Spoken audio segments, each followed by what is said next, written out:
要不我送你过去吧？不用了，我约了客户，也要到点了。那奶奶送的这些腊肉，我明天拿给你吧。你自己留着吃吧，奶奶都是给你留的。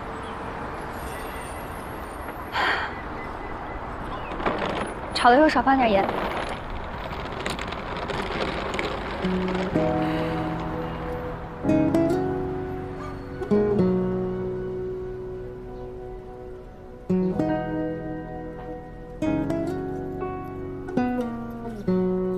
天宫娘娘，我6岁的时候摔断腿，向您求了这个事事如意，好派个天兵天将过来救我。您可倒好，20多年了，派来只神兽谢之，还是有回避制度的谢之。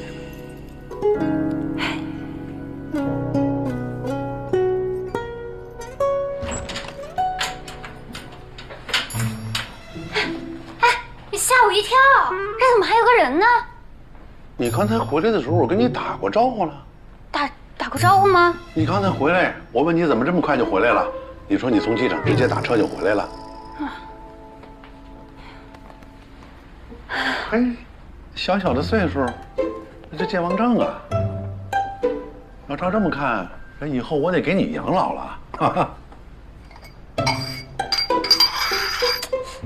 哎呦，你今天不去打球啊？本来约好了跟徐总啊单挑，好死不死的他出门崴了脚了，你说？我说他认怂了，他还找理由不承认。哎，我想出来就出来了，就别回去了。我就到这儿来坐坐，打扰你了。打扰了。行，我走。这可是你让我走的啊，可别说我不负责任啊。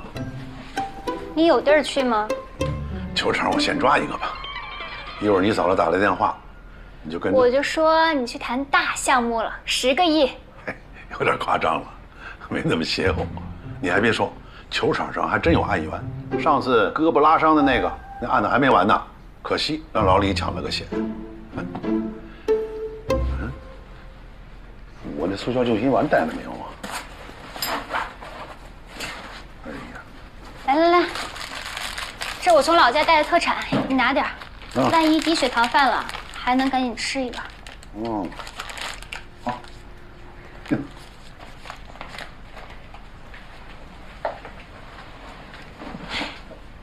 你打球慢点儿，你别崴了脚。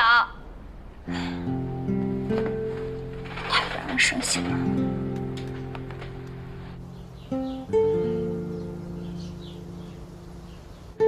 菊花、香肠。哎，怎么买这么多土特产，而且都是三无产品？什么三无产品啊？我在集市上买的。哦呦，哎，你什么时候开始吃糖了？你从来不吃糖的。这不是我的，拿错了。那是谁的？哎，你这次出差跟谁一起去的？我不是说了吗？我一个人去的。不过有一位当地的书记员协助我，这些东西都是我看了好像在赶集，顺手买了点回来当礼物，顺便给同事带带。你给同事带礼物啊？啊！你别骗我，我可是你妈。我骗你有意义吗？行了，你要是没事儿，你不会跟我解释这么多啊！我不问啊！看你这土里尾巴，什么事儿露出来？别，我今天晚上做给你吃啊！我不吃了，待会儿就走。啊！哎，串儿来了。这个酱料啊，我调整了一下，给点建议。你尝尝。嗯。我们姐俩聊会儿。哦，聊案子呢？明白，遵守纪律，回避。你们吃。谢谢姐夫。哎。哎呦，画的真好。这娃一看就是重口味的。你别总这娃这娃的，他现在对于我来说就是个受精卵。你那么说，我心里有负担。别人是真不想要孩子，我也不说什么。但是你明明就喜欢孩子，就是责任心太重，什么都想准备到最好。虽说将来有没有出息，不是咱们能完全控制的，但是能不能给他一个充满爱的家，咱们说了绝对算吧。至于你跟肖冰两人，那是模范夫妻，肯定给孩子100%的爱，根本不用担心。可咱当法官的见多了那些闹心的事儿，就忍不住多想几步，万一哪一步没走对，不是坑了孩子吗？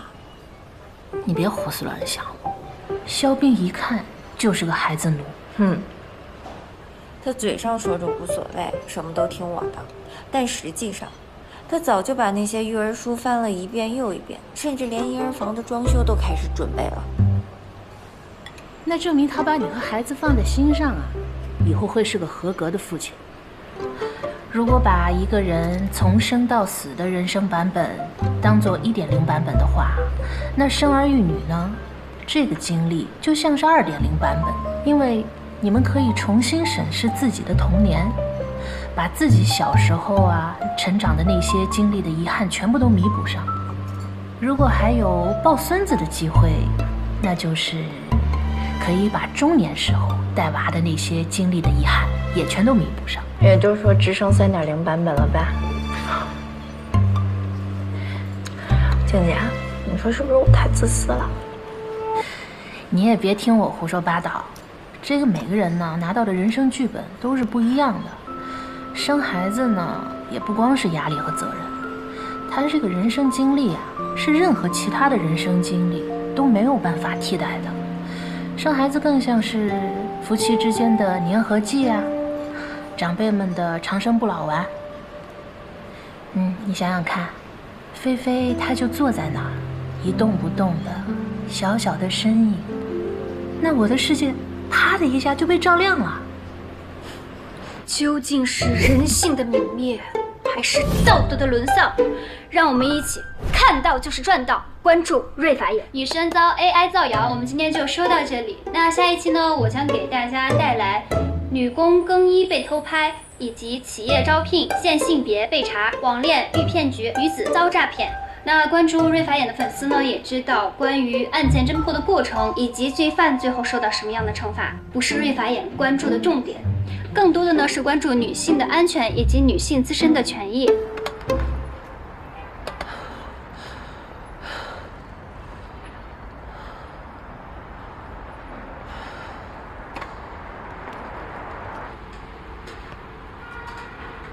好了，那个恋恋这边呢叫我去吃饭了。那今天的节目就到这里，大家记得点赞、收藏、关注瑞法眼。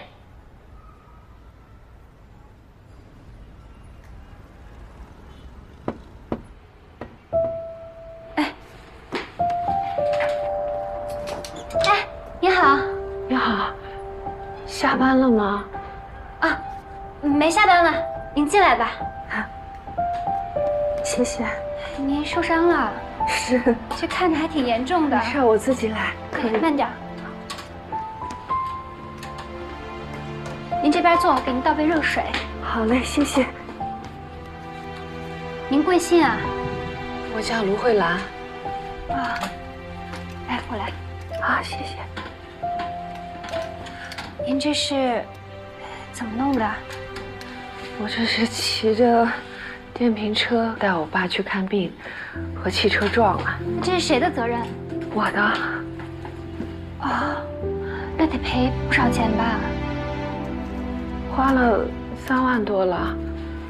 我这腿骨折了，大夫说休息的不够好，后面可能还要做手术。那边的司机，那辆车后面还有别的赔偿。那是部分责任还是全部责任？全责。现在是要告交警，责任划分不当。行政复议了吗？不，这是我的全责。我闯红灯了。那您上我这儿来是？我2个哥哥把我给告了。哦，您骑车撞的是您哥哥啊？不是，我骑电瓶车带着我爸去看病，撞了，我爸没了。现在在打一场官司，他们说要我赔30万。姑娘，你帮帮我吧，我真不知道该怎么办。陆女士，您别着急，不是我不帮您，其实您这事儿就是交通事故，特别清楚，法官一听就明白。法官需要去考虑的是法律怎么适用的事儿，而且我觉得法官但凡有点良知，都会降低你的责任的。你也不一定要请律师辩护，不一定要在我这儿浪费这钱。我从来没有上过法庭啊，我有点紧张，我应该说些什么呢？一般人呢都没怎么上过法庭，这正常人上法庭血压都得升高呢。这样，你要是实在紧张的话，您到时候你看就近，您到我这儿来喝杯茶，放松放松。你要再在我这儿坐下去啊，我的良知该压不住我这上进心了，一会儿我该忽悠您签合同了啊。您放心，这事儿啊就听法官的就行，出了我这个门也不要去找什么其他的律师事务所了。那毕竟是2个人的孩子嘛，你也得稍微考虑一下肖斌的感受啊。道理我都懂，可这事儿一发生在自己身上吧，真有点不知所措。你还老说我们优柔寡断的，这搁你自己不也瞻前顾后的吗？这不像你啊。你跟姐夫怎么样？关系恢复了吗？恢复什么呀？这回到家2小时了，身上的洋膻味还洗不掉呢。不过这样也挺好的。谁能想到几年前在中原意气风发的他，这几年后就变成远近闻名的烤串师傅了。哎，就你来之前呢，他还在那儿掏下水道呢，那味儿可真够冲的。小点声。那姐夫当年离开中原，那不是迫不得已吗？他也经常说呢，说都是因为他疏忽了，没照顾好菲菲，才发生这样的事。那姐夫没有考虑重新回到法律圈啊？我们这几天还真聊过这事儿。当年不是因为菲菲出了事儿，所以就24小时都得有人陪着嘛。我本来说我辞职了，结果人家非不干，就不顾冯院的反对递了辞职信。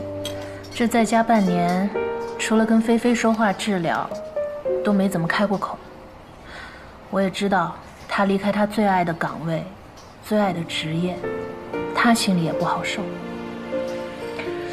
我有一个师兄，他在能源公司当法律总监，就也是咱校友。他前2天还问我呢，说能不能给他物色一个法律主管，其实主要就是负责什么公司内审。如果要是有公检法，然后经济犯罪的这个经验更好。那你回头帮我问问姐夫呗，你看他愿不愿意帮这个忙？行啊，那我回家跟他说，这儿闹哄哄的不好说。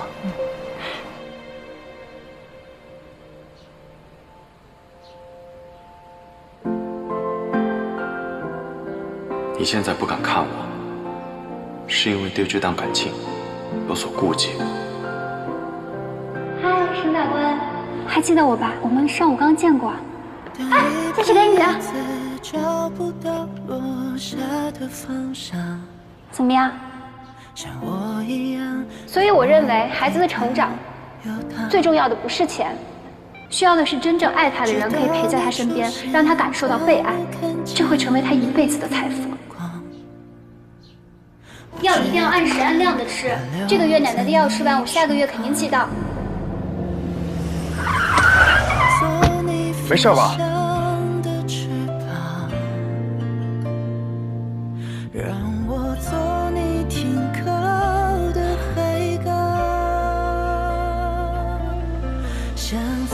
我想成为一直照顾你的那个人，但我很纠结，不希望我俩重蹈江枫和娄月的覆辙。你说他平常看起来那么冷面，没想到他那么善解人意啊！你身份证号能不能发我？我想帮你买个机票随心飞的套餐。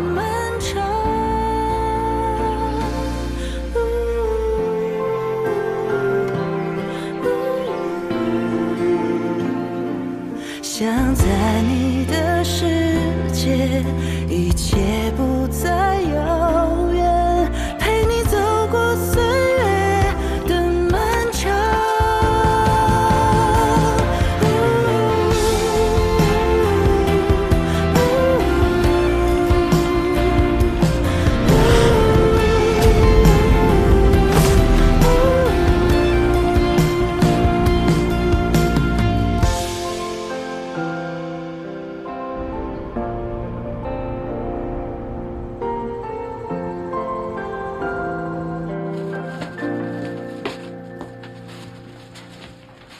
怎么穿着衣服就直接睡觉了？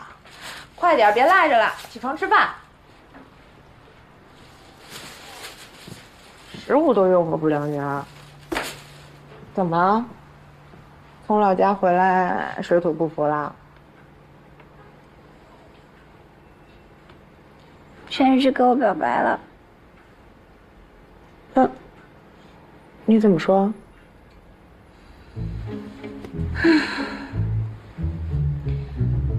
我还能怎么说呀？拒绝了呗。厉害了。这有什么厉害的？我这么冰雪聪明，前途无量，以后还是顶级红圈律所的律师呢。我这身份，我有的选吗？我能因为他就放弃我的工作吗？明白了。你呀，这是要嫁给你光辉伟大的事业啊。这样的话，未来你要是孤独终老了，后悔了可别来找我哭啊。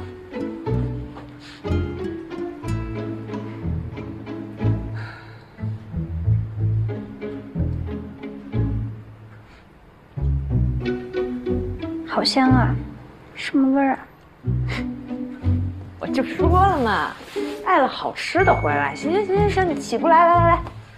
哎呀，就在你床上吃行了吧，大小姐，快点，吃了心情就好了。还是你对我好。我就说嘛，我怎么可能孤独终老？让你一下。哎，你想想啊，以你现在这条件，沈燮志那样的你都拒绝了，等到未来你站在了金字塔的顶端，你还能看上谁啊？那我站金字塔顶端，我也不一定往上看啊，我往下看，一大把。你不会以为沈燮志会一直哭着在那儿等你吧？我到时候换一个人，行不行？行吗？不行吗？你不是我认识的秦小瑞了，干嘛？跟我都顶嘴啊！明明心动的要死，却还是拒绝了。让我猜猜你是怎么想的？猜什么猜呀？我看你是饿了。快走吧，我要睡觉了。我知道了，真相只有一个，他是法官，你是律师。根据法官回避制度，你们两个没有办法在同一个区域执业。好在他现在在基层，你可以换个区域执业。但是未来他要是升迁了，去了高院，甚至最高院，那你就得跟你的偶像娄烨一样。你闭嘴吧！我告诉你，我是不会放弃我的职业的。哎呦！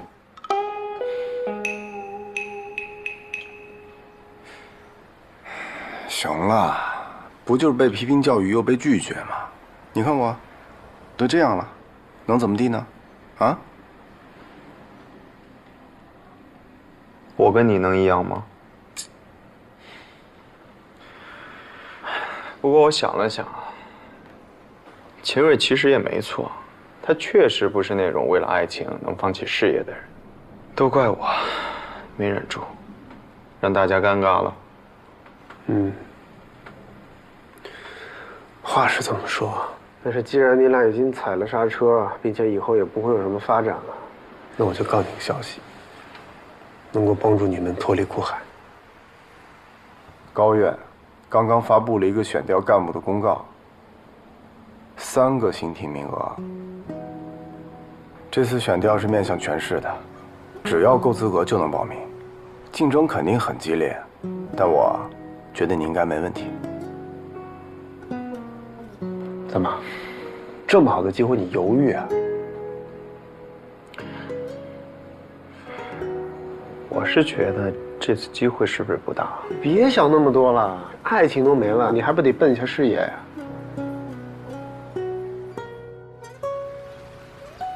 那个老渣男肯定是骗我妈的，他40多，我妈60多，比我还小1岁，而且我妈身体还不好，你说他能图啥？除了钱，他还能图什么？这不明摆着的事儿吗？偏偏中年妇女就吃他那一套。哼，这就是人家说的那师奶杀手。哎，对了，我问一下，咱们这个法官是男的女的呀？你别到时候是个中年妇女，再被他一蛊惑啊，花言巧语的，那不就麻烦了吗？这怎么可能呢？这男的也没这么大魅力。嘿，具体分到哪个法官我也不太清楚，但如果是女的，可能是舒静法官，她火眼金睛，很靠谱的，肯定骗不了他。这渣男，这原告叫什么名儿？何秀光。何秀光。哦，何秀光，放心吧，骗不了。好像不是你刚才说的那个法官，名字是3个字的。对，3个字，应大年。不是，那个名字好像挺绕口的，好像姓陈。不姓陈。对啊，青城法官也没有姓陈的。你稍等一下，我看一眼啊。对，你看一下。姓沈，沈谢志，对，就是他，名字特别绕口。哎，对了，你跟这个法官熟吗？不熟。认识了解。哦。啊，放心吧，这何修光肯定骗不了他们。这法官什么样人没见过？希望吧。问这个名字我就生气。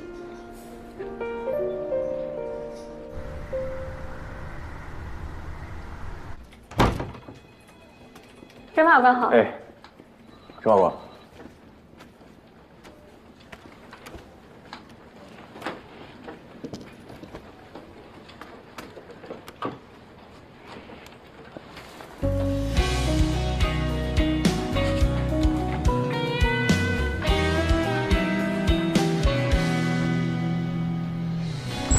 下面宣布法庭纪律：为维护法庭秩序，保障审判活动的正常进行，根据中华人民共和国人民法院法庭规则的规定，下列人员不得旁听：1.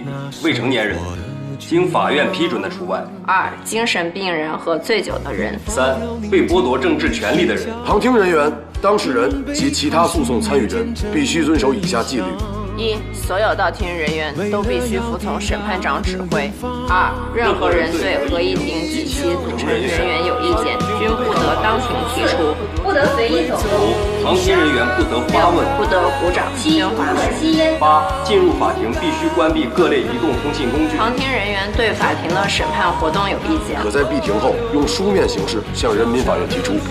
法庭纪律宣读完毕，全体起立。现在请审判员入庭。请坐，请坐，请坐。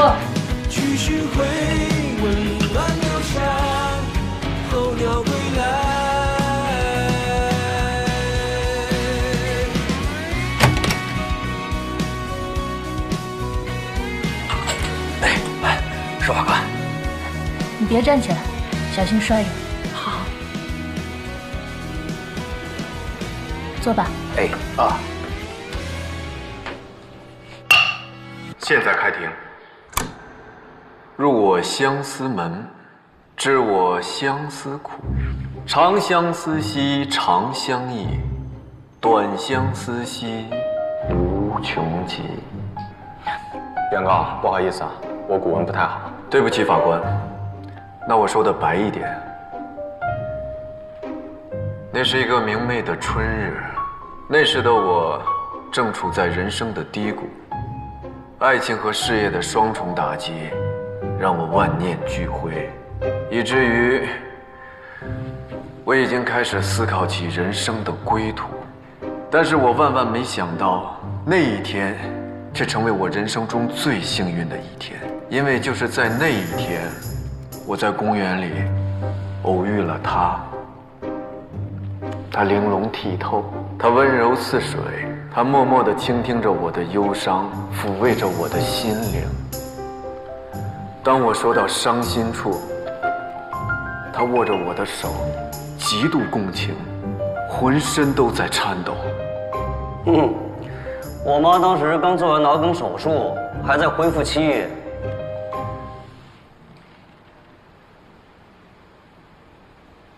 当我凝望着紫罗兰老了春容，青丝的卷发遍洒着皑皑白雪；当我看见参天的树枝叶尽脱，他不久前曾荫蔽着喘息的牛羊。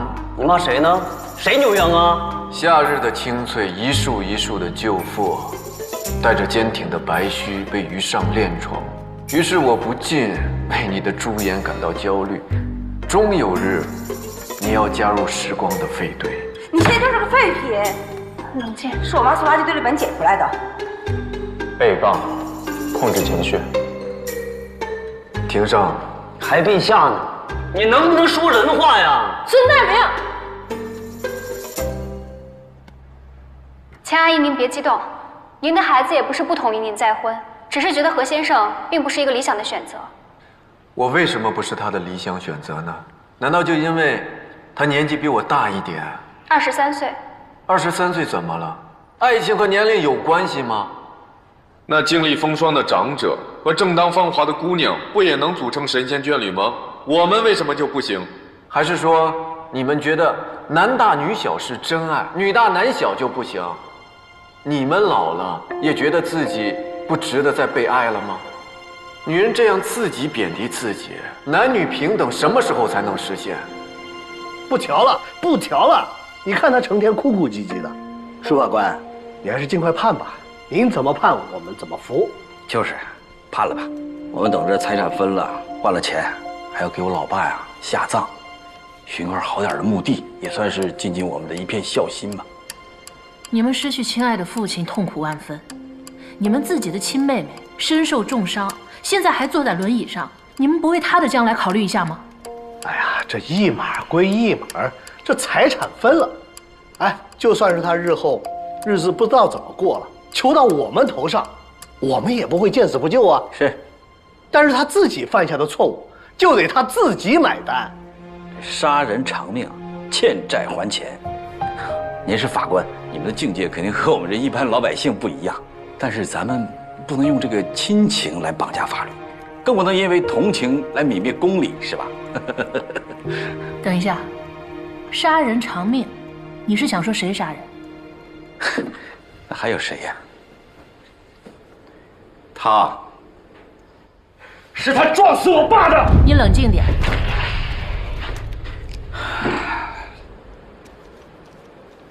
当然，我们俩作为他的亲哥哥，也不是真的想看到把他送进大牢蹲大狱，但是他害死我爸这个事儿，这是事实。我爸当时脸都憋紫了，我打电话叫了救护车，救护车说1个小时才能来。咱家门口那路那么窄，车也进不过来，我懵了，我懵了。1个小时怎么了啊？那1个小时就不能等了吗？那要是真是来不及了，那也是天意。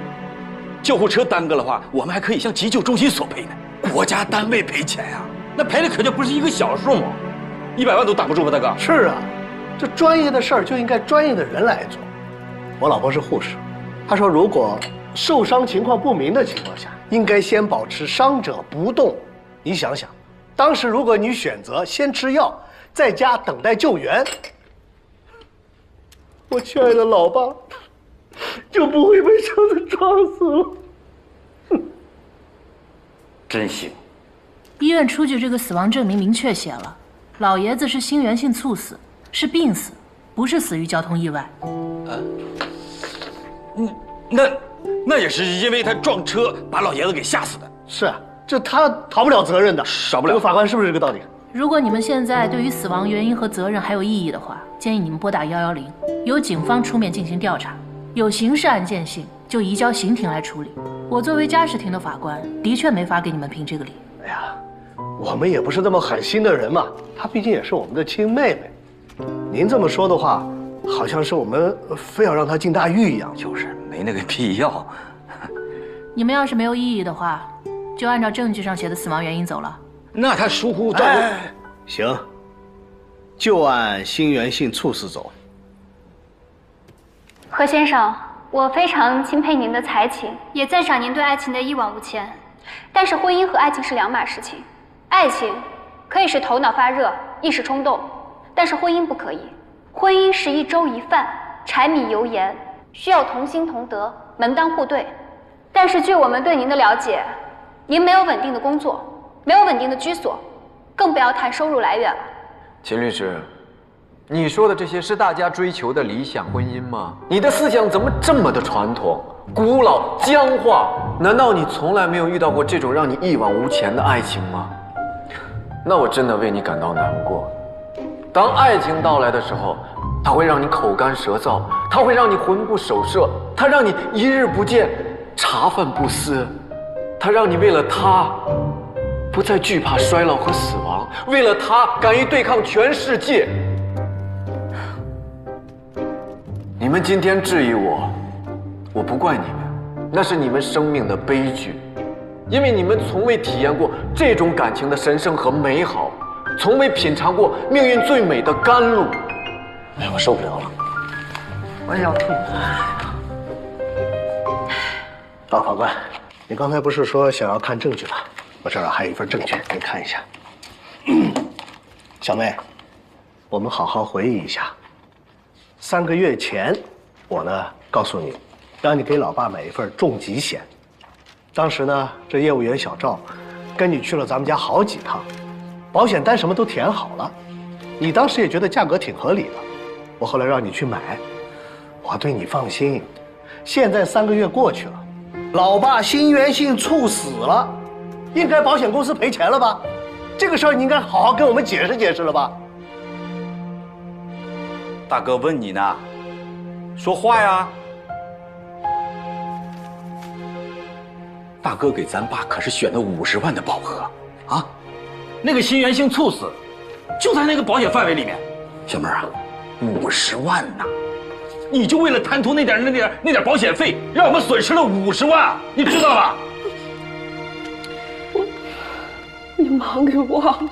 你一个家庭主妇又没有生孩子，每天不就是照顾咱爸一个人吗？你忙在哪儿了？法官，你也听到了啊，他自己都承认了，他忘记付钱了，结果造成了我们50万的损失，这个钱不能不赔吧？而我们也不要多，这50万分3笔，我给你去掉一个零头，你只要赔偿我们俩每人16万就行了。不是30万吗？30万那是你撞死老爸的赔偿费。法官不让我提这茬了啊，咱们一码归一码，这个事儿是不是你犯的错？啊，这个事儿你是不是要担责任？赔偿那点钱那都是小的，我和哥还没让你赔上老爸的命呢。是啊，我们连最后一面都没见到。是，等等，这上面理赔范围没写心源性猝死。急性心肌梗塞和心源性猝死不是一回事儿。不好意思，两位，我打断一下，我有个朋友的父亲也是死于心源性猝死，当时也是买了重疾险，但是保险那边是拒赔的，因为诱发心源性猝死的原因有很多种，其中就包括心肌梗塞，所以咱这保险买了，也未必能赔你。不是那个小姑娘，你把话说清楚啊！你那个朋友他老爸被拒赔了。你凭什么说我爸也会被拒赔啊？我说的是未必，未必也不好说的。哎，这简单了，去做个尸检不就成了吗？卢慧兰，你敢不敢带着咱爸去做尸检，如果尸检结果出来呢，保险不赔，我们兄弟俩认栽；如果在保险的理赔范围之内，这50万1分都不能少，不能少！你给我吐出来！你敢吗？何先生，您先把爱情的本质，还有到来的信号先放在一边，这些命题呢都过于宏大了。我们先来讨论一下您在这段爱情中的诉求。在您和您的爱情到来之前，钱阿姨带着一对儿女，母慈子孝，其乐融融。您带着您的爱情来了之后，确实一开始我的当事人是反对的，但是到目前为止，他们已经同意你们领证了，也已经让你搬进了钱阿姨2环内的公寓。照常来说，你应该感到满足啊，应该好好享受您爱情的硕果。那您为什么反倒要去怂恿钱阿姨起诉撤销赠与儿女的6套房产呢？母亲赠予那些房子给他们是有条件的，前提是他们得孝顺。我们哪不孝顺了？妈，你自己说。他们干预母亲的婚姻，破坏母亲的幸福，截留母亲的收入，对母亲的爱人横加指责，让母亲日夜垂泪伤心。是他们先不仁，我们才不义的。我这么做完全是为了保护我的乖乖，我没有任何私心。秦律师，你为什么总是把爱情和金钱混为一谈呢？难道在你心目中，没钱的人就没资格恋爱吗？何先生，在我心里，我认为没有面包的人没有资格谈爱情。丑陋、庸俗、市侩，物以类聚，人以群分。律师有一颗这么丑陋的灵魂，雇主又能好到哪儿去？你再说一遍。原告，注意言辞啊，不要人身攻击。你们还是太年轻了。如果你们像我这样一时乾坤大，就会懂得，金钱是赚不完的，事业也是拼不尽的，现实的障碍更是无穷无尽的，但生命却是短暂的。在这短暂的生命当中，爱情可能就是昙花一现，也可能是沧海中的一粟啊。如果你不及时抓住的话，就会永远失去。就算有一天你腰缠万贯了，又有什么用呢？啊？沈法官，我说的对吗？所以说，我和桂香有什么错呢？我们只是面对爱情的时候勇敢无畏，拼尽全力。在这枯燥干涸的生活中，遇到一个像桂香这样的灵魂伴侣，你会放弃吗？如果你曾经身处黑暗的时候遇到了一束光，你难道不会抓住它吗？如果你知道你这辈子错过了他，你再也遇不到任何让你心动的人，你难道还会放弃他吗？你们会吗？会吗？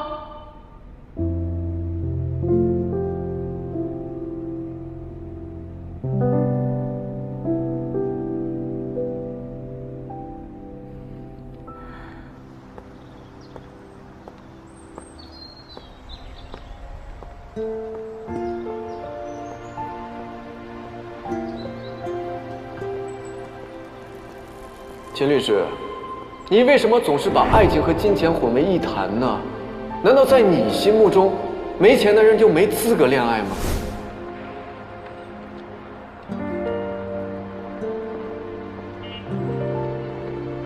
金钱是赚不完的，事业也是拼不尽的，现实的障碍更是无穷无尽的，但生命却是短暂的。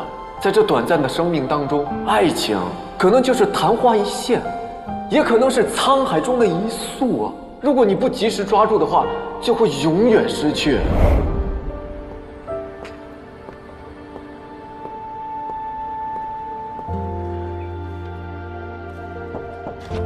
进。哎呦我的妈！没完了！又怎么了？还是那俩妈宝啊？还能有谁？你说我就不明白了，自己已经不能生活自理了，干嘛非要生孩子呢？那两边的爹妈也是啊，已经养废一代了，干嘛还要张牙舞爪的再去祸害下一代？全家上上下下，除了那个躺在婴儿车里穿纸尿裤的，就没有一个正常人。你知道我今天在庭上，我多想大声的跟他们喊吗？我求求你们了，放过孩子吧！你说不会生不会养，但生了就好好负责，有点责任担当，就不能学吗？真是的，气死我了！哎呀！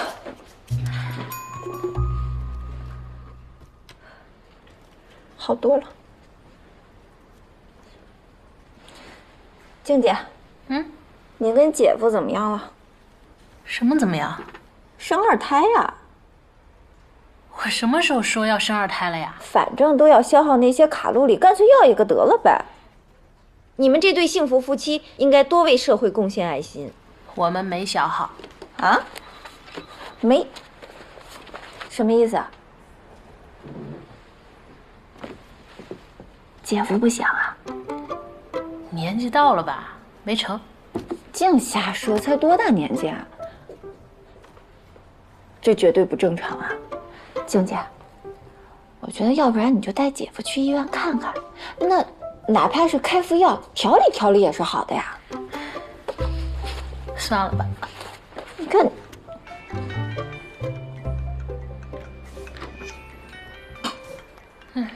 菲菲要下课了，我过去接她。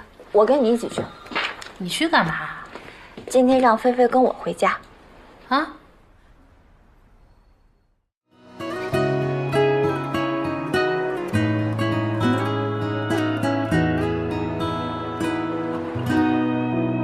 你我一件件小事织成了生活，生活的转化铸成了天。你过得好吗？为何而挣扎？总有些问题种如山，要怎么把人间烟火缝补，让恨释怀爱能如初，开垦生活的荒芜，同行一路多盼望。让我做破晓的风，吹散所有苦痛，让我做单身的舟，公道自在。人心之中多少呼喊，挣扎着迷茫着等待回声点燃灯火，回应诉说你应该幸福，这掷地有声。一件件小事织成了生活，生活的转化铸成了天。你过得好吗？为何而挣扎？总有些问题种如山。